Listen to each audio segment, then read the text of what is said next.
Hello, everybody.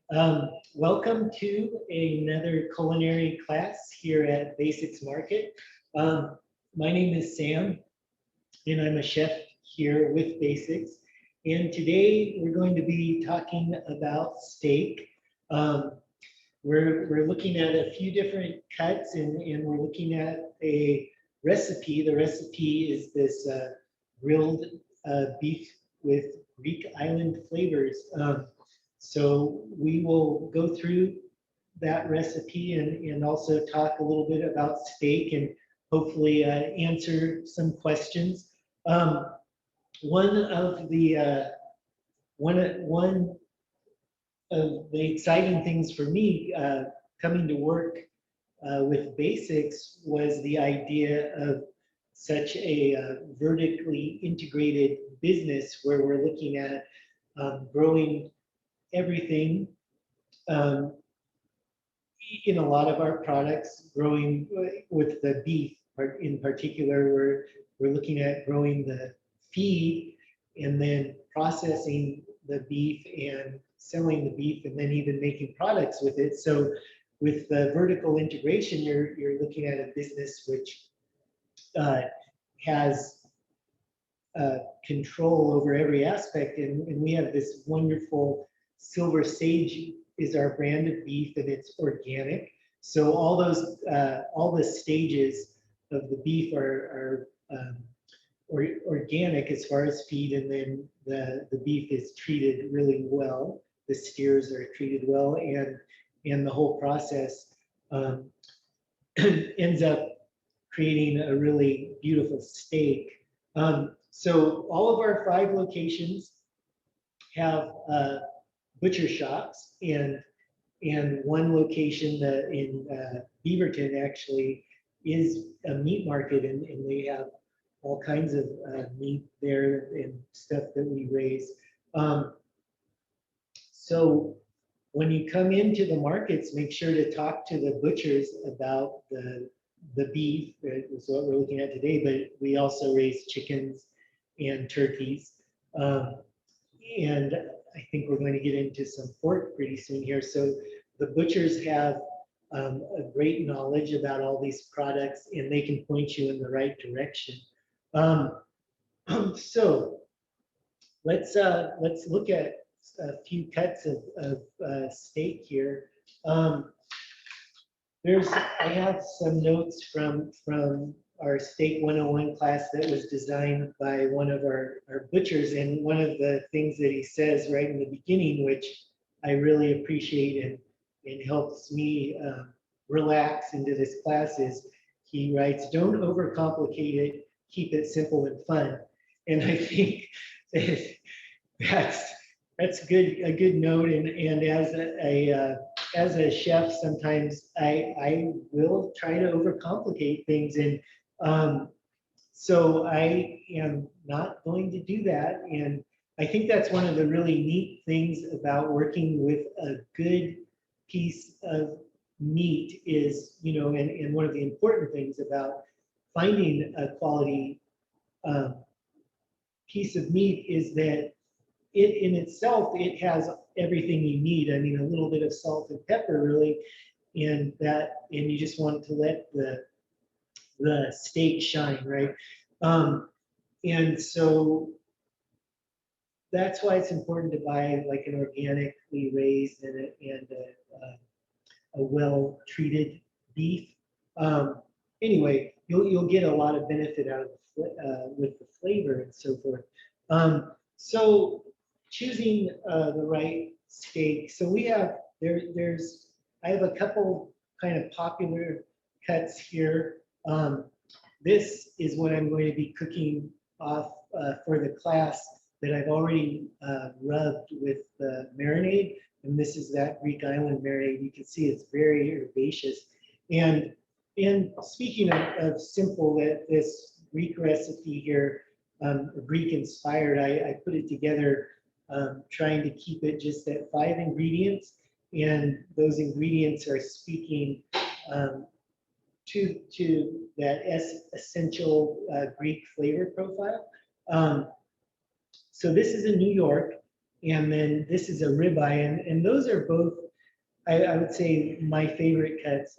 I really like the ribeye, and these two cuts, you can see with you know, the ribeye, you can see a lot of really great marbling, and marbling is where the fat um, is swirling around here. And what you're going to get with that is flavor, and also um, a, a, a nice texture, a really rich steak.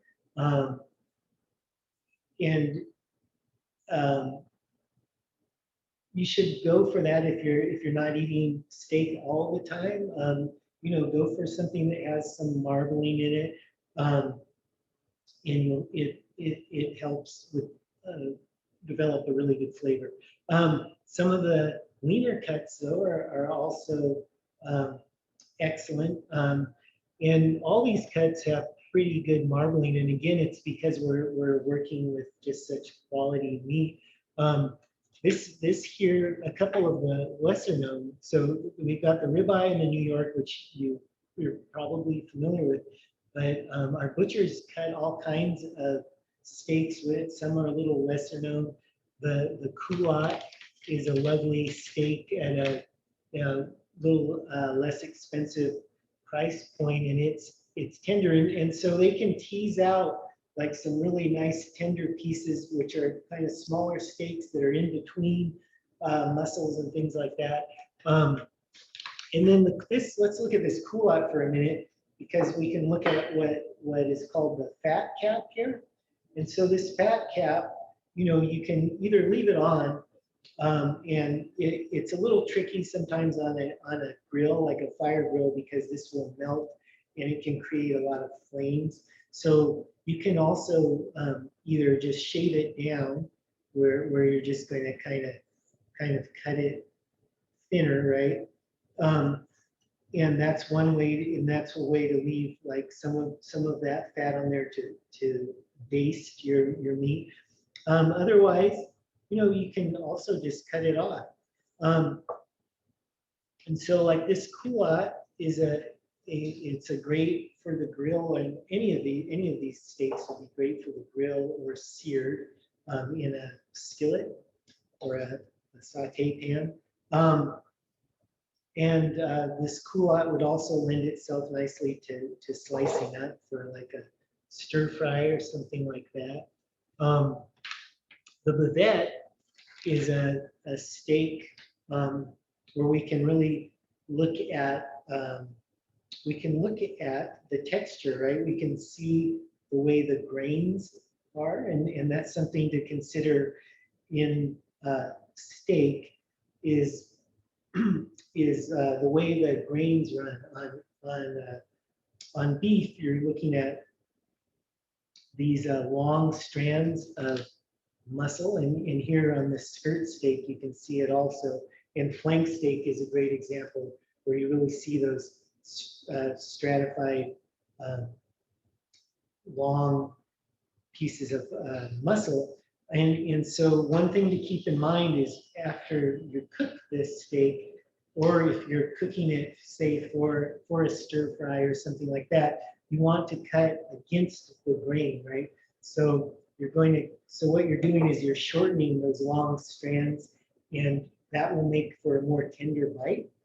So for example, with this, this bavette, you could cut it like this and then cut across. And then this would be great for like tacos or fajita meat, things like that. Again, a stir fry. And you can see there's nice marbling within. And once you cut it across like that, you can see it's almost brisket-like in that it's falling apart a little bit. And so that's a neat find. And you know, again, I'd encourage you to talk to the butchers and say, you know, this is what I'm interested in making, what's a good cut, or what's an interesting cut you might have. Yeah, and so that's just something to keep in mind. And also, if you're serving it, or even like a roast, you know, you want to cut against the grain, across the grain, to get a more tender bite. The Denver is a neat little steak, which we usually have, and I mean, which we do have. And but it's become more popular is like that's what I'm getting at. And it's been discovered, and it's a really neat um, small steak. It's nice and tender, and again, great for grilling. Um, really good texture. Okay, so that's a few of the steaks. Now, well, sirloin is a popular steak as well, and it's a little leaner. Again, that's a good grilling steak. Um, and so a steak, by definition, is really just any cut of meat that's cut off of a primal, which is a large piece of meat. So you're cutting across, right? And you can have a tuna steak. Any animal that's big enough, you could steak it out. And so where we see with a steer, you have a lot of opportunity and to find nice steaks within that animal. All right. I should mention that you're welcome to ask any questions or make comments during this class. You should have a little question button there on your Zoom meeting deal, and we will answer them as best we can, and we can get back to you on your email if we're not able to answer it right off the bat here. So a few notes about cooking the steak, right? So you can cook a steak from rare to medium to well done. I personally, I like kind of a medium rare steak, which is pulling it at about 125 degrees to 130, and then you always want to let a steak rest a little bit, like a 10-minute rest or so, and that's to let the juices in there are kind of going to reintegrate into the meat, and then when you slice it, you won't lose all that flavor. If you slice the steak right away, that stuff's going to just pour out, and you won't get all that nice flavor. So a rare steak, you're going to pull at 120 degrees or so, and then you'll let it sit. And as it sits, it's going to cook a little more as well, and it'll probably raise another 5 degrees. So tonight, with this, the Greek flavors we're looking at, we're using some mint and some oregano and some garlic, some olive oil, salt, and pepper. And this is just going to create a simple sort of rub, which turns into kind of an herbal crust. And so I'm using this skillet, and I'm going to be searing it. And so this, back to cooking methods, you could do this on a grill outside, an outdoor grill, an indoor grill. And there is another method you could use here, which is a reverse sear. And a reverse sear is where you take your steak and put some, season it however you're going to season it. Salt is always a good thing to put on the steak before you cook it, as it will draw the moisture out and kind of it will help form that nice crust on the outside of the steak. But salt and pepper is great, or a seasoning, or a crust, whatever you've got. But you'll put that on a sheet pan and then put it into the oven. And this is a method that I learned from the butcher, the fellow who put this deal together. And so you put it in to the oven at 275 degrees, and then you let it get up to a temperature of 115 degrees. And then you pull it out of the oven, and have a hot skillet, and then you sear it. So in this way, you can really control the temperature um, and get it just right. A lot of restaurants, or many restaurants, will sous vide steaks, which is cooking them in the water bath in a bag, and you can get that sort of get it right to that perfect temperature, like say for a medium rare steak, and then the line cooks can just sear the steaks to order, and that way you can just have numerous steaks ready to go, and they're all at that perfect temperature. So the reverse sear is kind of a similar method where you're getting it to that temperature you want, and then searing it off. And so that's a neat way to cook a steak if you'd like to try that. And then speaking of temperature, this is always a handy thing. I always bring this out when we're cooking meat, right? This is the probe thermometer, and this is a digital thermometer. So it will get you that good reading, that really nice reading, get you that perfect temperature you're looking for. There are other methods of checking your steak. One is if you just touch the steak, it should be kind of the same consistency as the palm of your hand just below the thumb. And this is the raw steak. And then for a medium steak, you put your forefinger and thumb together and then touch that same spot. And that's the consistency of the medium steak. And then for well done steak, you put your ring finger to your thumb, and then you can feel that firmer texture. And that's a way to kind of track it if you don't have a thermometer available, or if you just kind of want to track it before you take the temperature. Okay, so I'd like to look at this recipe a little bit, and then maybe we'll talk a little more about the steaks. So one thing you'll notice, I have all these steaks out, and what these have all come to room temperature, and that's an important part of the cooking of the steak. You want to let it come to room temperature, and that just sort of gets everything relaxed, gets those juices where you want them. And then again, you want to salt them at least to draw some of those juices out. You want to cook the steak over high heat. So I have this guy is revved up here. Or if you have a grill, you want to let it come up to high heat. So you can get your steak all nice and seasoned, and then get your grill, whatever cooking method you're using, get that up high as well. So this this recipe is inspired by Greece, and as I mentioned, it's to me the flavors that really stand out in Greek cuisine, and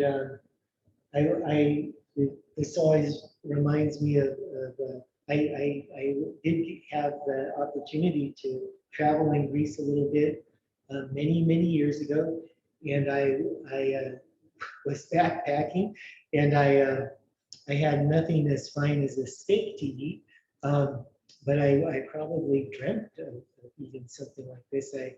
For a while, I found myself on the island of Naxos, where and that's sort of what these the scents, the smells as I'm making this takes me back.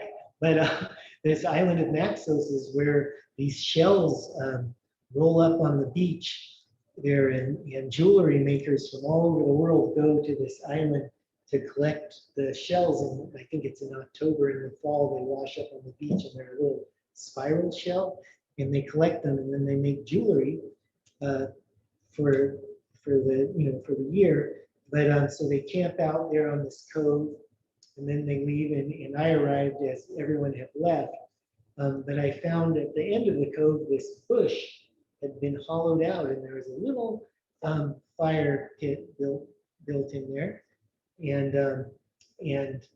I moved into the bush, and and lived there for a bit. And that's where this recipe always takes me, to that lovely bush of in the cove on the island of Naxos. So here I'm just chopping up some mint. If you have mint in your yard, you know that this is super, very prolific plant, and it's good to keep in a pot. It grows very well in our climate here in Oregon. And if it gets into your yard, it can really take over. So a few leaves of mint, you want about 1 tablespoon. And we're just going to throw this stuff into a large bowl because we want to be able to toss our steak around in it. So there's our mint. And then oregano. Again, some nice fresh oregano leaves. And so just want to pull those right off.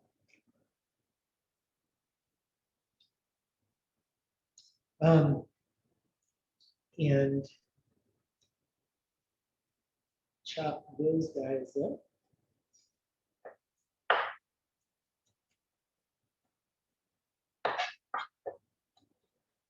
So steak,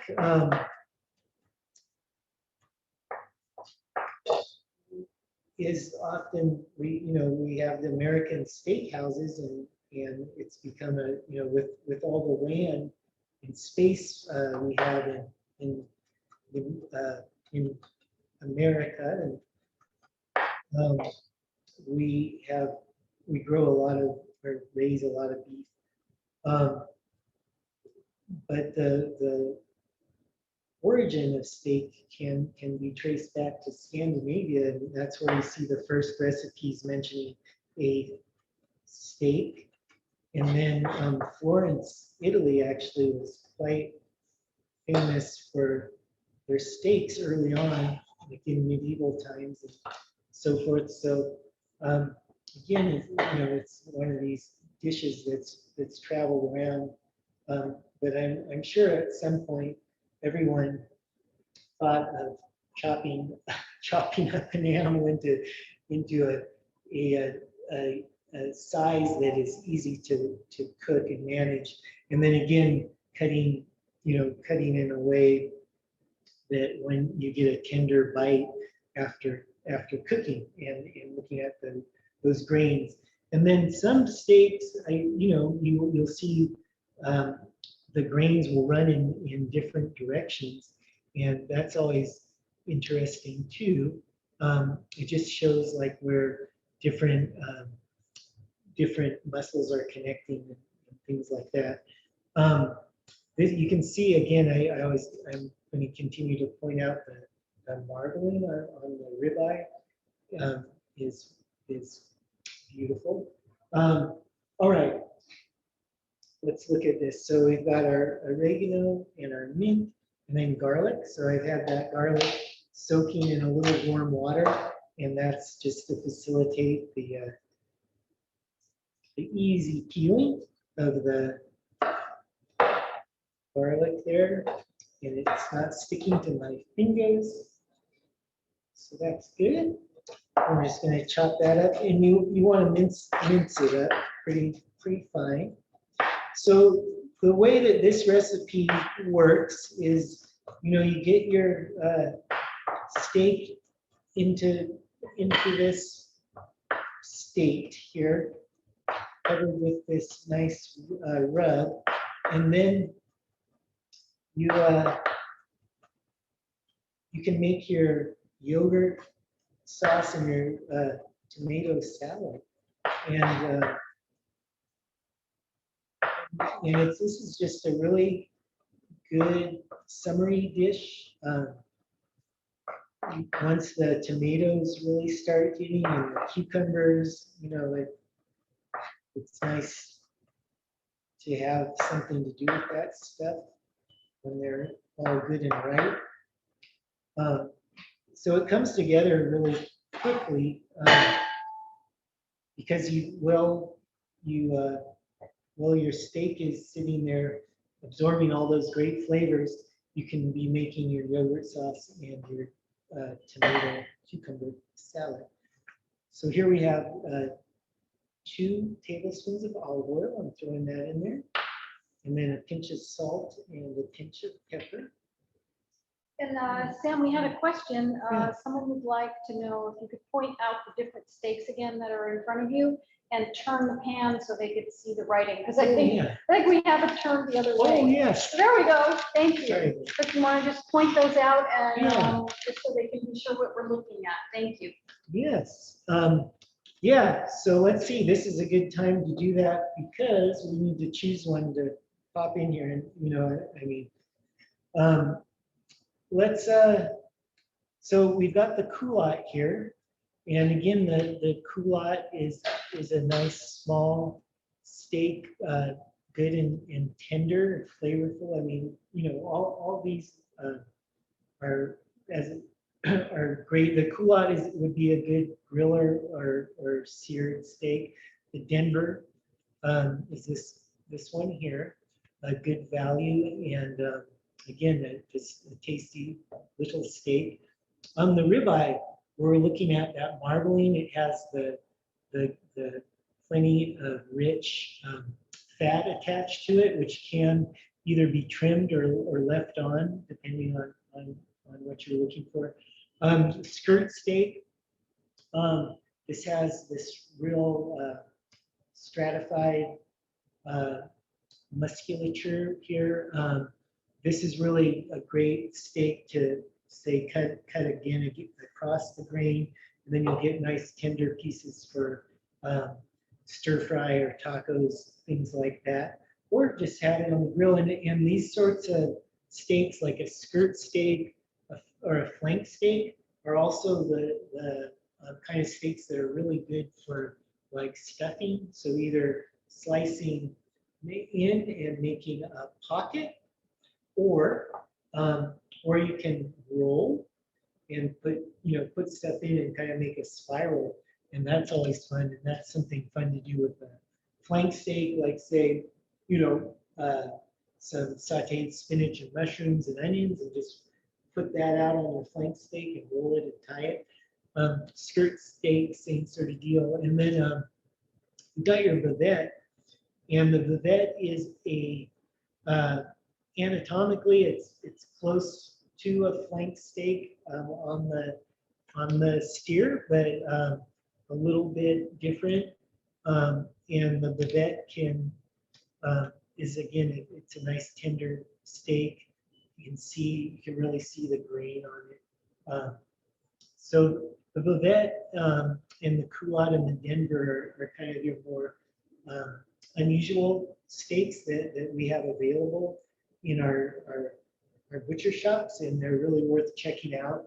And you can get some. They're a good value. And so anyway, let's choose one to put. Let's go ahead and let's do this culotte. And so with this rub marinade, you're just going to go ahead and roll it around in the herbs and so forth in the bowl, kind of coat them. And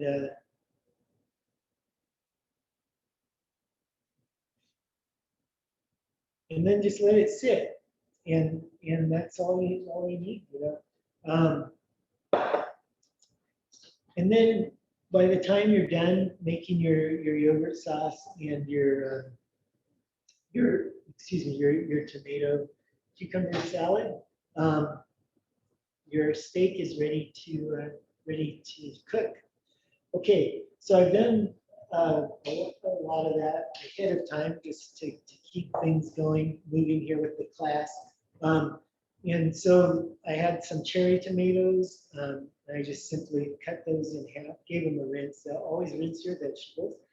Gave them a rinse, cut them in half, and then cut the cucumbers in half, seeded them with a spoon, and of course peeled them, and then cut them into these little 1-inch strips or so.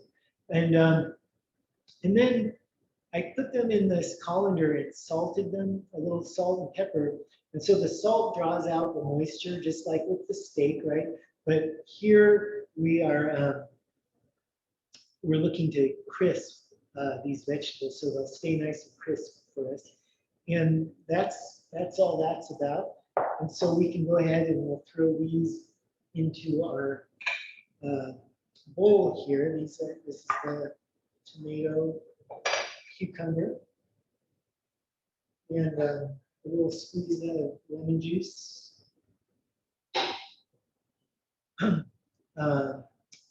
This is the remaining tablespoon of olive oil.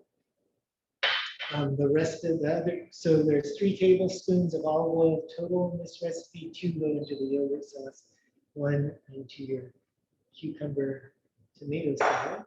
And then we have a few leaves of parsley left here from the parsley that we chopped. We just held a few leaves back, a few stems, and so we can put just some torn leaves into your cucumber tomato salad. And then we'll just give that a little bit of a toss. And then when we're ready to plate, that can go right on our plate. And then the yogurt sauce, any kind of yogurt you like. We have non-fat yogurt listed on our recipe card, and these recipe cards are available in all the stores, as well as online, basicsmarket.com. You can find this recipe and a lot of our recipes there. So we're anyway, the yogurt, we put non-fat yogurt to keep the recipe light. But if you like Greek yogurt or low-fat yogurt, whatever kind of yogurt we have on hand or enjoy, feel free to use it, of course, here. And you're just mixing the yogurt, parsley, and olive oil, lemon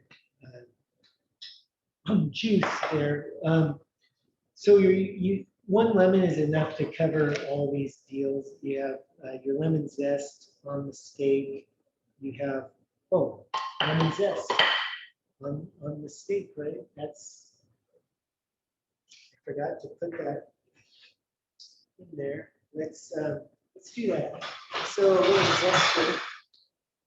And this is the zester, it's just a small grater. And you'll want about a teaspoon or so. You can just get that off the lemon, and we'll retroactively rub that on there. And so the lemon zest, it's important because it really gives it the nice citrusy hint, and all that citrus oil is in the zest, and so that just gives a really great aromatic as well as flavor profile to your steak. All right, let's cook it. Let's cook this steak. So again, this is the New York. The New York just has a great balance of nice, rich marbling. It has a little bit of a fat cap, not too thick, and it's a good size for this dish. All right, so I'm going to crank the heat up a bit. I've had this preheating for a while. And let's see what we can do. We're doing a sear on it. Yeah. So you don't want to turn the steak until it's not sticking to the grill or to the skillet, whatever your cooking surface is. You want to leave it on there, and you'll know it's ready to turn as soon as it comes up freely. So if it's not coming up freely, just wait a minute. But usually it's just a few minutes on each side. But again, it will depend on the thickness. I mean, obviously a thin, like a skirt steak's going to cook a lot quicker than something thicker, like a ribeye, this guy here, or the New York, which is here. And then our culotte will go pretty quick because it's a nice thin cut. And the culotte is semi-lean, but it still has plenty of flavor.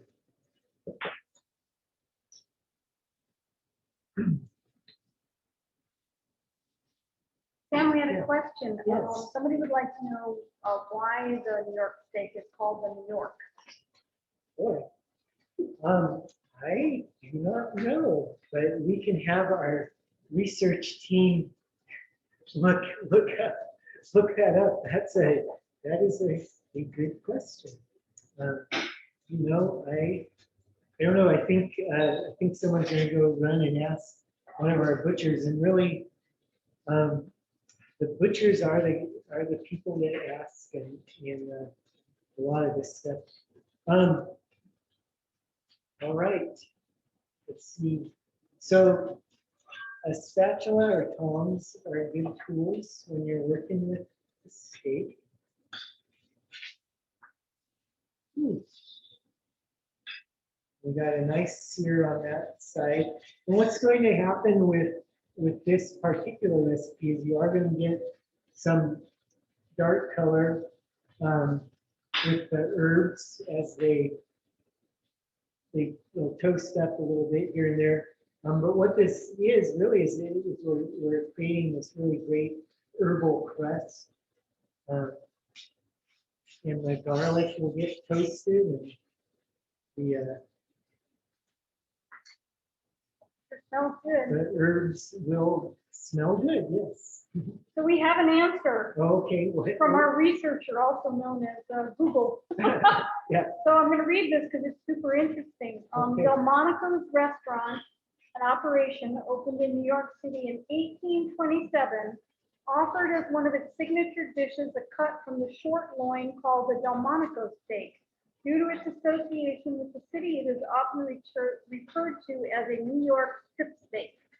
And New York strip and New York steak are the same steak. All right. Well, Thank you, Delmonico's.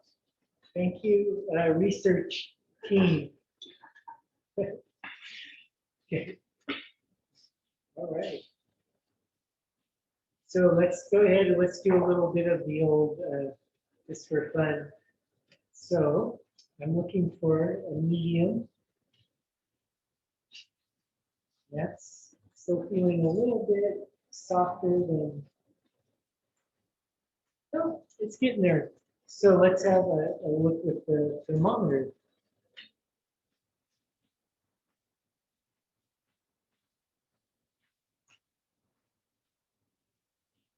Okay, we're at 120. So if we pull this now and let it rest, it should come up to 125, which is a medium rare. And that's great. So you can see it's really quick. I mean, steak is one of those, it's a fast food really. And I'm always, it's always fun to cook steak because it is such a good kind of instant food.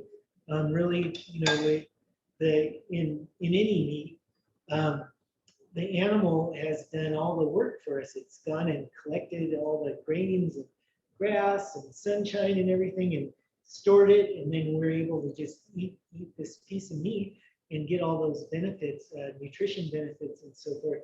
And as someone who cooks a lot of vegetarian food, it's often much more time consuming than just cooking a nice steak, which already tastes great.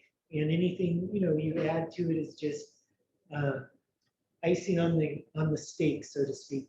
All right, so it's resting a bit, and I'm going to rush the rest a little bit because of our time, and so hopefully it's not going to mess it up too much. But just know that you normally you'd want this to go ahead and rest for like 10 minutes or so. And that, again, that's just so all those juices which came up to the surface while cooking are going to go back down and reintegrate and give us really good flavor in the steak here. So I'm going to cut across this grain. And so I can kind of see how this grain is coming this way.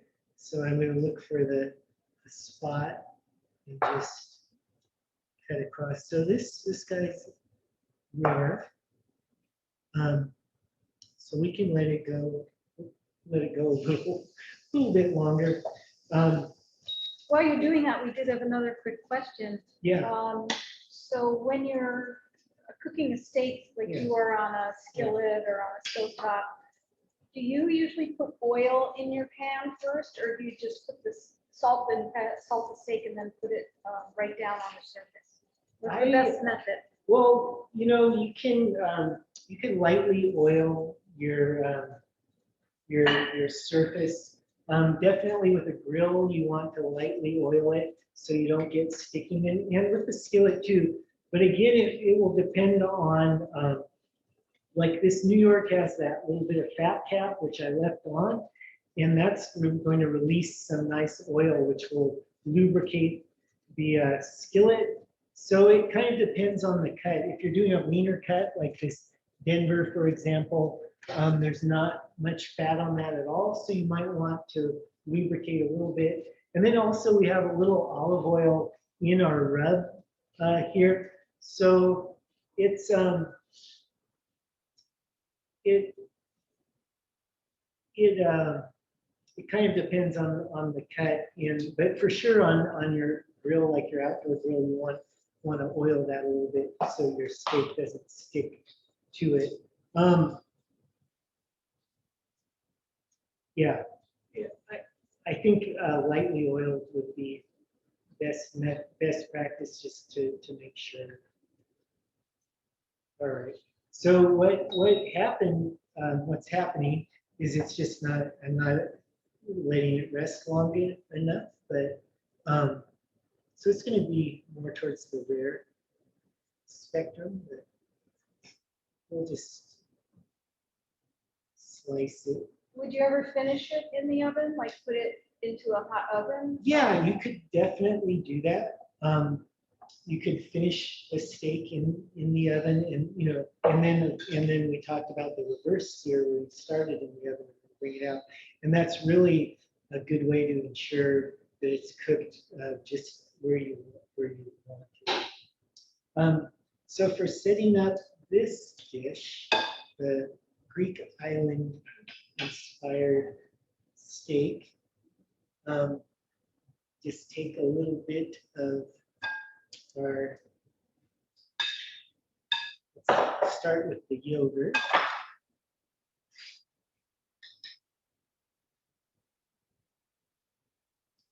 Yogurt, got some tomato cucumbers.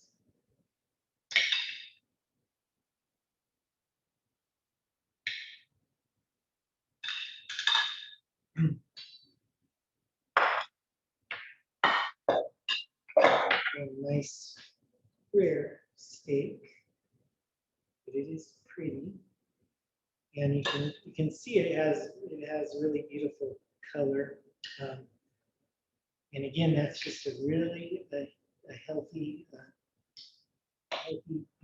beef. So this is a pretty plate, and again, just good for outdoor grills or at home in your skillet, or you could even try that reverse sear and try the oven method, or as came up here, if it wasn't quite, if you couldn't quite get it in the get it done on the skillet, you could pop it in the oven, finish, just keep an eye on it so it doesn't overcook. And you just want that oven at a fairly low to moderate, 275, 300 degree oven, so it doesn't overcook. All right.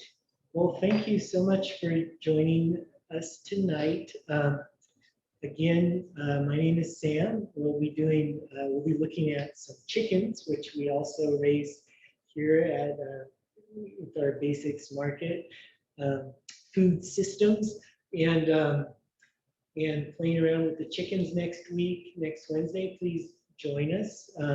Remember to come grab some of the great Silver Sage beef. We have these cards, which at the butcher areas in our 5 locations that tell you more about the cattle and their story.